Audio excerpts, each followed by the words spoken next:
আমরা আস্তে আস্তে যখন ম্যাচিউরড হয়ে যায় না, এখানে দেখো আমার চারিপাশে শুধু সবজি ক্ষেত আর সবজি ক্ষেত, আর এই দিক থেকে দেখো ভিউটা, উফ ভাই কি দারুণ না। এরকম মানুষের সঙ্গে চলাফেরি করো, কিংবা যাতে ওই মানুষটা থেকে তুমি ওই জিনিসটি এক্সপেক্ট করতে পারো। Hello friends, good morning, welcome to my new blog. তো আজকের ব্লগটা শুরু করছি আমাদের গ্রামের সবজি ক্ষেত থেকে। এখানে দেখো আমার চারিপাশে শুধু সবজি ক্ষেত আর সবজি ক্ষেত। এখানে আছে বেগুন ক্ষেত, এখানে আছে টমেটো ক্ষেত, এদিকে আরো বিভিন্ন সবজি লাগানো আছে, সামনে আছে শসা ক্ষেত।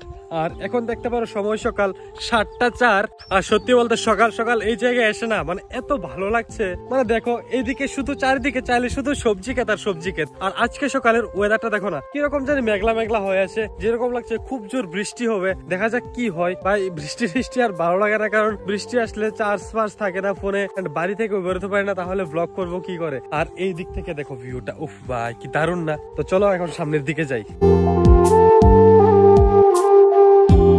আর আজকেও সকাল সকাল হাঁটতে হাঁটতে আবার এই জায়গায় জলের সামনে চলে এলাম। আর এদিকে দেখতে পারো জল কিন্তু এখনো অনেকটাই পরিমাণে আছে, আর এখনো কিন্তু জল পুরোপুরি ভাবে শুকায়নি। এন্ড এই জায়গায় সকাল সকাল এসে দেখো তোমাদেরকে আমি একটা কথা বলি, আমরা আস্তে আস্তে যখন ম্যাচিউরড হয়ে যায় না, তখন আমাদের খেয়াল থাকে না যে আজকে আমাদের বার্থডে, কিংবা আজকে আমাদের অ্যানিভার্সারি, বা কোনো এরকম যে লাইফ নিয়ে যে একটা ভালো ভালো মুহূর্তের দিনগুলো না, মানে এইসব কিছু খেয়ালই থাকে না। কারণ কি জানো, মানে যে সময় থেকে তুমি ম্যাচিউরড হয়ে যাবে তখন থেকে তুমি বুঝতে পারবে কি আমাদের জীবন থেকে 1 বছর চলে গেছে। আমার জীবনের যে গোল, কিংবা আমার পরিবারের যে গোল, এইসব গোলগুলা কিংবা টার্গেট গুলা পূরণ করার জন্য আমার জীবন থেকে কিন্তু 1 বছর আবার চলে গেছে। দেখো আমাদের জীবনে বাঁচতে গেলে কিংবা চলতে গেলে আমাদের পার্টিস, এনজয়, হ্যাঁ, বন্ধুদের সঙ্গে আড্ডা মারা, ঘোরাঘুরি বা এইসব দরকার করো, কিন্তু এতটুকুই করো। কিন্তু এটাও মাথায় রেখো যে পরের দিন কিন্তু আমার ঘুম থেকে উঠে আবার নিজের কাজে যেতে হবে, কিংবা কারোর অফিস থাকে অফিসে যেতে হবে, বা যে যেই বিজনেস করে ওই বিজনেসে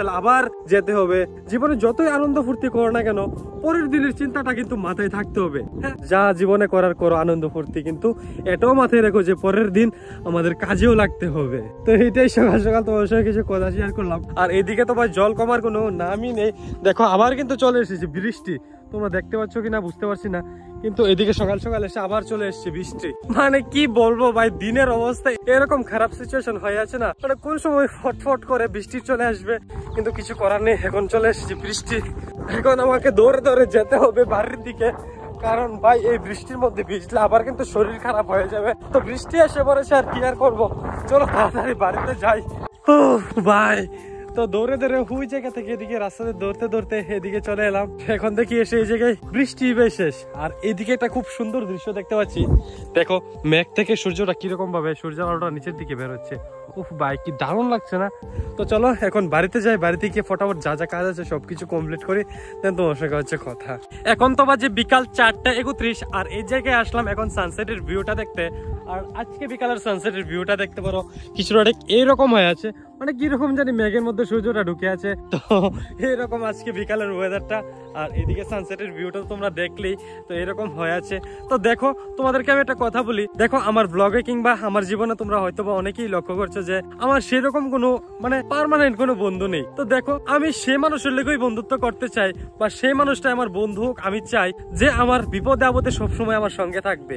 মানে আমি এটাই বুঝাতে চাইছি যে তোমার জীবনে চলার পথে এরকম মানুষকে তোমার জীবনের সঙ্গে মানে অ্যাটাচ করো, যখন তোমার খারাপ সময় আসবে তোমার ছায়া হবে, আর যখন তোমার ভালো সময় আসবে তখন তোমার কাছে এরকম মানুষ থাকতে হবে যাতে তোমার সামনে আয়নার মতো দাঁড় হতে পারে। কারণ কি জানো, আয়না কখনো মিথ্যে কথা বলে না, আর ছায়া কখনো তোমার সঙ্গ ছাড়ে না। তো আমি এটাই বোঝাতে চেয়েছি, এরকম মানুষের সঙ্গে চলাফেরি করো, কিংবা নিজের বন্ধুত্ব তৈরি করো, যাতে ওই মানুষটা থেকে তুমি ওই জিনিসটি এক্সপেক্ট করতে পারো। এইটাই ভাই। তো চলো আজকের ভিডিওটা বেশি বড় করলাম না, ভিডিওটা কেমন হয়েছে নিচে অবশ্যই কমেন্ট করে জানিও। ভালো লাগলে একটা লাইক করে শেয়ার করে দিও তোমাদের বন্ধু বান্ধবের সঙ্গে। দেখা হচ্ছে কালকে নতুন ব্লগে, তখন তোমরা ভালো থাকো, সুস্থ থাকো, নিজের খেয়াল রাখো, মা আবার খেয়াল রাখো, বাই। আজকে মানে আমি এটাই বুঝাতে চাইছি।